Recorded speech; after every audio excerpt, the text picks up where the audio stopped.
যে ভোট কেন্দ্রে যে ভোটারদের প্রবেশে বাধা দিয়েছে পুলিশ, এই বিষয়ে আপনি কি দেখেছেন বলেন তো একটু।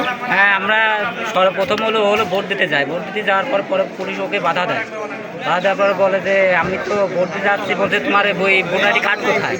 পরে সে নিজে ভোটার আইডি কার্ড দেখানোর পরেও তাকে বাধা দেয়। পরে দুই তিনটা চাপড় মারে, মারধর করে।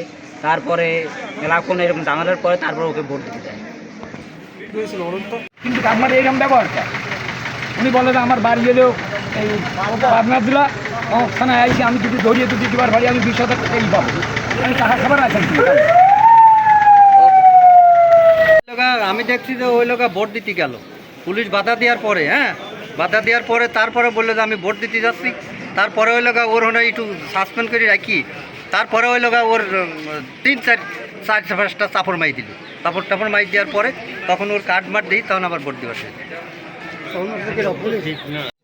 ও তো সবই সঠিক, ওর ভোটার আইডি কার্ড আছে, সব আছে। আরে এই বেটা মার দিলি কিছু কারণ মারছে কে?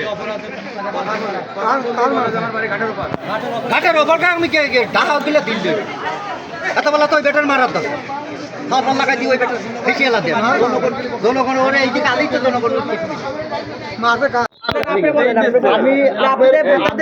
সাধারণ মানুষের বকাবাজি করতেছেন, আপনি কেন করতেছেন? কোন থানায় আছেন তাই বলেন? আমি রাজবাড়ী সদর থানায়। এরকম কোন লোক থাকে যে আমি তাকে বলবেন আপনি বকাবাজি করতেছেন, বলতে পারে আমারে। আপনাকে এখানে লেখা আছে, আপনি দেখেন, দেখেন লেখা আছে, আপনি চেক করতে পারবেন কিনা? আপনি চেক করতে পারবেন কিনা? কি চেক করছে তাই আপনি আমাকে এখানে এদিকে এসে বসেন। না বসেন আপনি, আমি বসবো, অসুবিধা নাই।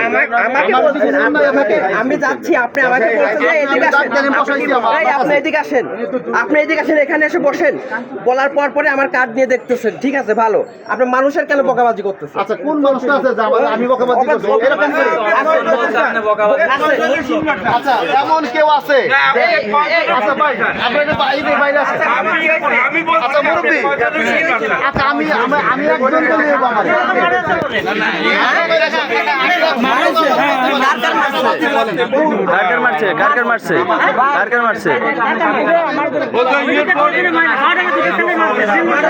এনি মারছে।